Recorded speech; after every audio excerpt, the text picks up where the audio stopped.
estando um Neymar na seleção, eu acredito que o Vini ia dar um salto bem interessante. Tira a mochila de responsabilidade das costas do Vini e coloca de alguém que talvez já esteja mais habituado com isso? Ou talvez é por conta da qualidade técnica para ele jogar junto.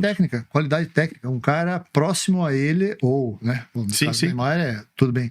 Mas um cara que tenha qualidade no nível dele, para que eles possam... Por que então às vezes ele não consegue acertar outros? Não, sim, a gente são jovens ainda, né? Mas mesmo o Vini, ele jogou com o Toni Kroos, com o Modric, com o Benzema, o Mbappé. A gente não vai falar que sei lá, mas não é a mesma coisa, a gente não pode ser hipócrita. Mas por que às vezes o drible simples ele não acerta ali na hora, ele sai com bola e tudo?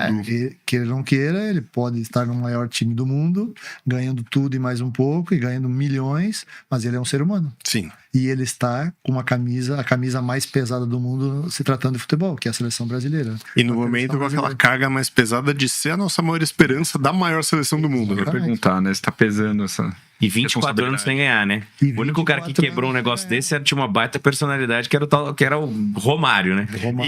E que quebrou, se a gente for lembrar bem, nos pênaltis, 0-0, prorrogação, não foi fácil ele quebrar.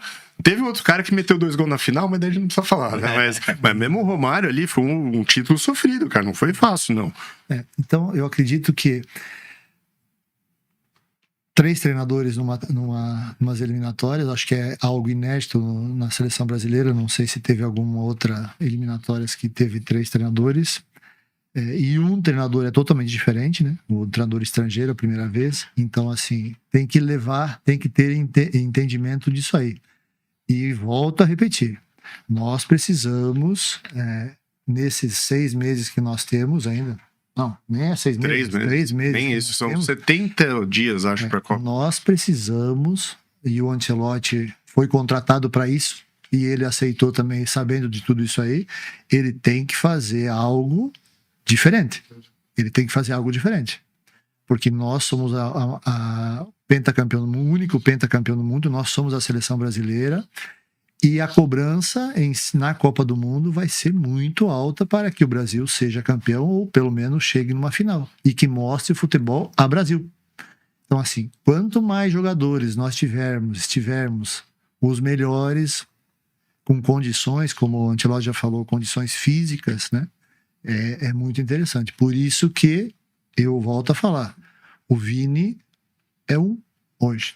Se o Neymar estiver nessas condições que o Ancelotti falou, eu acredito que vai ser um parceiro muito interessante para o Vini Júnior. Eu, como treinador da seleção brasileira, e eu não tenho receio nenhum em falar isso aí, eu, como treinador da seleção brasileira, com a autoridade e a moral que o Ancelotti tinha naquela época e continua tendo, eu chegaria com a minha equipe técnica, conversaria com o Neymar, iria até chamaria ele e o Santos para a seleção brasileira e apresentaria um cronograma para ele de trabalho de 6 meses. Neymar, é isso, nós precisamos de ti. Quem que não quer o Neymar de uma seleção com 34 anos? Pô, porque parece que não tem, parece que não tem essa conversa. Será que não tem? Será que não tá tendo esse controle de carga que estão fazendo com ele? Mas é a minha esperança. Você faz controle de carga no dia... Nossa esperança. No dia que o técnico vai ver o jogo, você faz controle de carga. O Paulo pode até falar, pô, Neymar tá com 33, 34 anos. 34. O Ancelotti não é um cara que tá começando. Ele não precisa ver o Neymar jogar pra saber o que o Neymar pode render, né? Não é um cara que tá ali... Não, mas o que ele tá falando é que ele precisa... A organização do preparo do Neymar, pra ele chegar assim, na ponta dos cascos, em junho, então, mas daí isso seria interessante que acontecesse. Mas aí entra na questão do controle de carga. Foi o que o próprio Neymar falou. Ele falou, pô, se eu jogo todo o jogo e me machucam, reclamam. Se eu faço a porra do controle de carga pra não machucar, reclamam também. Ele falou, o que vocês querem? E a gente sabe, qualquer coisa que o Neymar fizer, vão reclamar. Eu acho, ainda mais vendo... Talvez seja uma esperança falsa de alguém que gosta muito do futebol do Neymar. Quando teve a última convocação, que o Neymar fez um videozinho lá, pô, e eu Eu achei muito forçado aquilo. Eu acho que tem alguma coisa por trás que eles já sabem e não podem falar, porque é aquilo também, o Ancelotti não tá começando agora. Ele sabe que se convocasse o Neymar agora ia dar um puta rebuliço, que ele não precisa desse rebuliço, e levanta outro ponto, né? Se ele vai levar o Danilo só por levar, porque é o Danilo, pô, dá pra levar o Neymar, principalmente o Rodrigo machucou, tem uma vaga aberta ali que tá disponível. Leva o menino, pô. E nesses últimos 2 jogos, pode fazer uma pergunta. A gente viu muita gente impaciente aí com o Brasil, né? Falou, pô, perdeu o jogo da França, né? Depois, pô, ganhou da Croácia. Então, assim, eu acho que tem um pouco de divergência de opiniões aí. Pelo que você viu aí do jogo, você acha que foi uma apresentação perto do que a gente pode esperar na Copa do Mundo? E, além disso, você acha que esses 70 dias que a gente tem, você como treinador, né? Você acha que esses 70 dias dá para deixar um time competitivo com o que a gente tem? Ou você acha que o que a gente está apresentando agora é o que a gente pode esperar na Copa?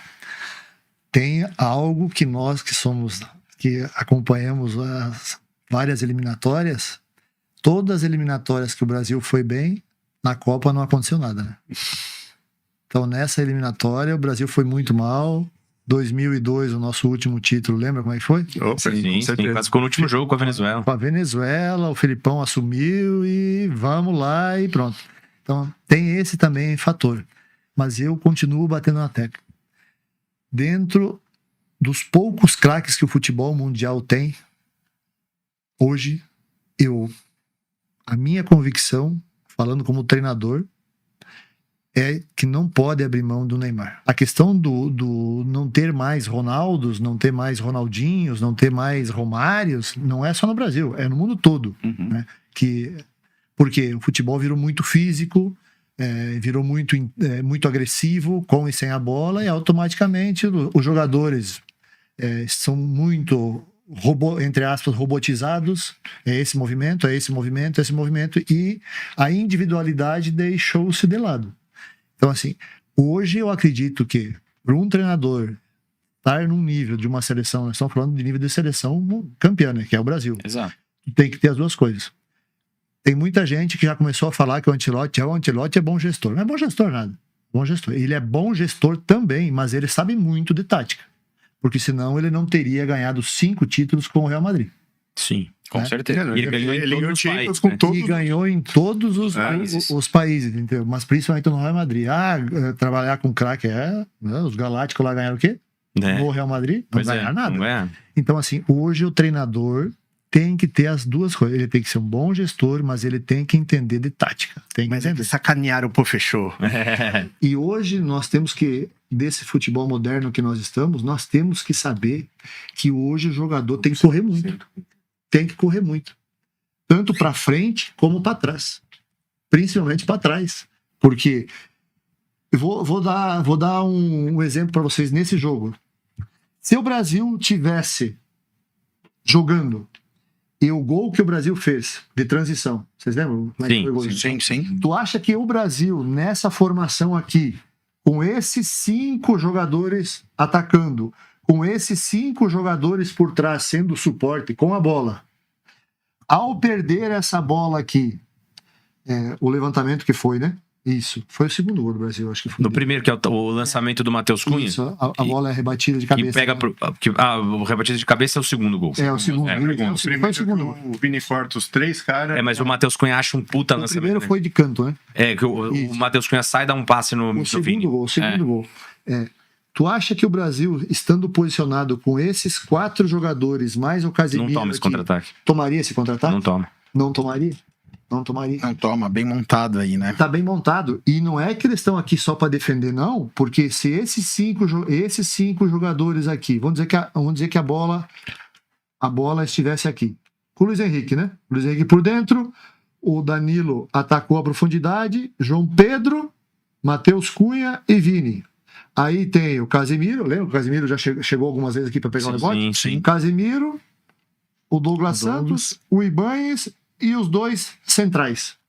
Tu acha que essa bola cruzada aqui, rebatida, tu acha que nós iríamos tomar o gol que a Croácia tomou? Não, tá fechado isso aí. Não, tá fechado. Paulo, e você acha que para esse desenho tático, o lateral mais defensivo funciona melhor do que algum cara que tenha muita vontade de ultrapassar e ir pro fundo, cruzar a bola?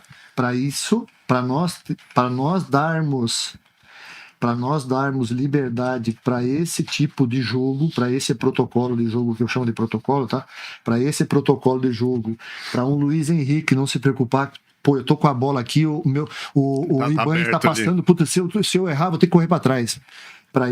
Com esses jogadores individualmente falando aqui que nós temos, e aí coloco mais Estevão, coloca mais Vitor Roque, coloca mais Hendrick, coloca mais os demais que nós temos, para nós darmos mais tranquilidade para eles e eles serem o jogador brasileiro que tem a ginga, que tem o drible, eu acredito que esse sistema aqui de 4+1 com os 2 laterais vindo por dentro como suportes e acontecendo isso aqui, é o melhor.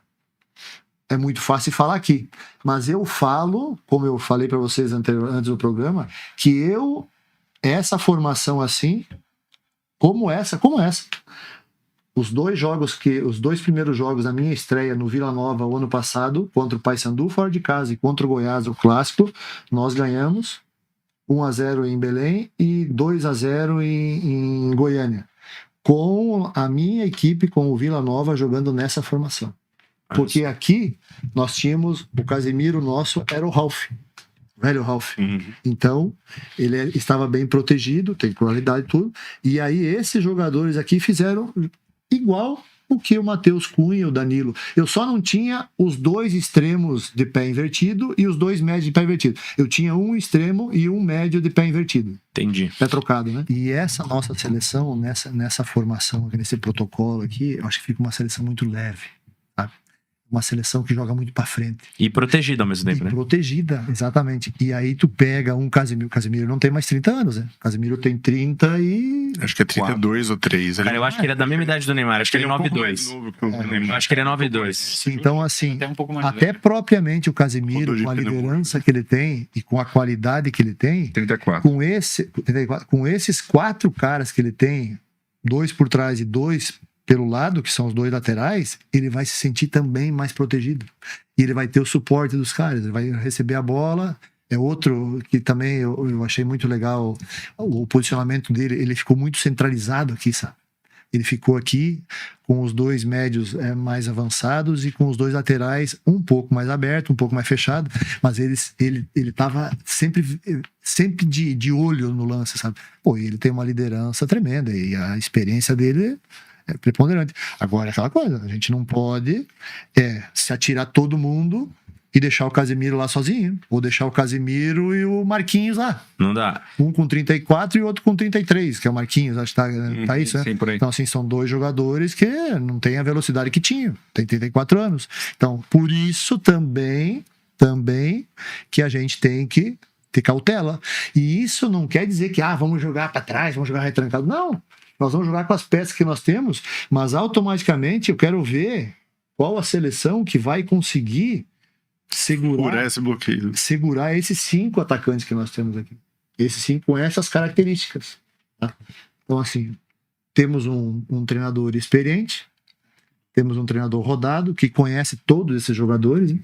Todos esses jogadores. Então, eu acredito que, na minha opinião, todos os jogos que o Ancelotti fez, eu acho que essa formação no último jogo pra mim foi... Estão deixando a gente Paulo, sonhar, hein? E a gente segue nisso de a gente tá na 10ª rodada do Brasileirão, e você sabe melhor do que ninguém como isso funciona. Já são 10 técnicos que foram trocados. Eu acho que esse ano nós estamos batendo o recorde, né? Não, teve treinador que na primeira rodada, né? Não faz sentido pra mim isso. Eu acho que nunca na história do futebol brasileiro, no Campeonato Brasileiro, as primeiras 10 rodadas foram 10 treinadores que foram demitidos. Eu, como classe de treinador, o que eu tenho, o que eu, dentro de tudo que eu já falei, o que eu posso falar? Eu acho muito triste, muito triste. Não dá nem tempo, né, de você botar Não. uma filosofia de trabalho. Eu acho muito triste. Tu imagina como nós conversamos. Eu aqui com esses 2 protocolos de treino que eu levei 2 anos para eu formatar, né? Para formatar tudo bem certinho. Eu tenho 3 jogos, 4 jogos para implantar tudo isso aí que tá aí dentro. Senão eu sou mandado embora. Entendeu? Então, assim, eu acho muito triste pro futebol brasileiro. E eu acho muito mais triste quem dá risada disso aí. Entendeu? Dá risada. E nós estamos falando só da primeira divisão, né? Só da Série A. A Série B é assim, a Série C é assim, a Série D é assim. Se tivesse a Série E, também seria assim. Então, assim, eu acho muito triste para um futebol que é pentacampeão do mundo, que é o berço do maior jogador da história do futebol mundial. Duvido que algum dia possa ter um jogador próximo do Pelé. Nós temos esse orgulho, mas a gente está nisso aí. Então, assim, será que é sempre o treinador o culpado? E qual é o caminho para mudar? É a torcida O caminho ou são é as leis. a diretoria? Não, o caminho são as leis. Porque a torcida e a diretoria já foi mais do que provado que não vão mudar. Não vão mudar. O caminho são as leis, que nós tínhamos até há 3 anos atrás. Mas não sei o que aconteceu. Até hoje, nós, treinadores, nos perguntamos, porque tinha uma lei que o clube só podia trocar 2 vezes de treinador. Não foi pra frente isso, né? Não foi pra frente porque depois houve uma desistência. Não, foram 2 anos, aí houve E daí começou o jeitinho, né? Não é que ele foi demitido, ele pediu demissão. Houve acordo, não sei o quê, então podia contratar. E aí, no 3º ano, não, essa lei tá extinta. Que era uma lei que salvaguardava nós, profissionais, Sim. mas o futebol brasileiro, de dar uma sequência, de dar um pouco de credibilidade. Então hoje nós estamos aí, infelizmente, e eu não tenho o que falar, eu sou uma agulha num palheiro, eu só fico triste, porque a minha classe que está sendo muito prejudicada com isso, eu já estive nesse processo aí, eu já saí do Atlético Paranaense com 73% de aproveitamento. Querendo ser o estadual, acho que você ganhou com 90 e tantos, sei lá. 92% eu ganhei o estadual, invicto com 15 vitórias e 2 empates. Brasileiro, nós estávamos no 7º lugar, a 2 pontos do 4º. Na Copa do Brasil, nós havíamos eliminado o Botafogo, que era o líder do Campeonato Brasileiro. E na Copa Libertadores, nós já classificamos com uma rodada de antecedência no chamado Grupo da Morte. Vai entender, né? E aí Felipe Luiz, campeão brasileiro, campeão da Libertadores, 8-0, demitido. Eu tive um zagueiro que jogou comigo. Nós somos campeões gaúchos em 2000. Com o Tite era o nosso treinador. Emerson. Muita qualidade. Jogou no Real Madrid B. Brasileiro, jogou no Real Madrid B. E aí ele, voltou pro Brasil. Muita qualidade. Por quê? Depois, quando eu fui para Portugal, no Boa Vista, também encontrei o Pedro Emanuel, que é um cara, hoje é treinador, é muito parecido com ele. E por que nós fazíamos uma dupla muito boa? Porque eu era marreta, né? Eu era intenso, eu era agressivo, era pontapé por cima. Eu quebrei 3 vezes o nariz, eu parti 3 vezes o supercílio esquerdo, 2 vezes o supercílio direito, só cabeçada. Porque eu ia em todas. E eles eram muito clássicos. Os dois. Então, assim, unir o útil ao agradável. Um cara com, né? Cara tem com que qualidade. ser, né? O zagueiro carniceiro e o zagueiro técnico. Hoje já não. Hoje já tem que ser os dois. Os dois Pode têm que ser sair jogando, né? Pode ser os dois carniceiros, mas tem que ter pezinho bom. Tem que ter Tem que saber sair jogando. tem E que o saber meia, quem você vai escolher? Meia. Sanches. Erwin Sanches. Boliviano. Jogou comigo no Boa Vista. Ô, louco. Pô, os 3 caras eu Pô, Van Nistelrooy, Você não conhece? Então, não pensaria que ele escolheria. Sim. Foram 3 respostas muito diferentes. Do programa aqui. quase foi demitido. Por que eu falo assim? Por que eu pensei nesses jogadores? Van Nistelrooy para demonstrar que eu disputei uma Champions League. Disputei 2 Champions League e uma Taça UEFA. Taça UEFA, inclusive, nós chegamos nas meia-finais, que é semifinais, lá em Portugal. Perdemos pro Celtic de Glasgow, o gol do Larsson. Lembra o Larsson, sueco? Opa! Cabeludo lá. São os Pô, caras esse cara aí Cara, jogou no Barcelona com o Ronaldinho. exatamente, cara. Foi ele que fez o gol lá. Empatamos fora de casa, primeiro jogo, e perdemos em casa. 1-0 o gol dele, aos 88 do segundo tempo. E por que eu falo assim? Porque são jogadores que não são conhecidos, né, tirando o Van Nistelrooy, mas que são jogadores que eu, como colega deles, e eu hoje como treinador, eu gostaria de ter eles na minha equipe.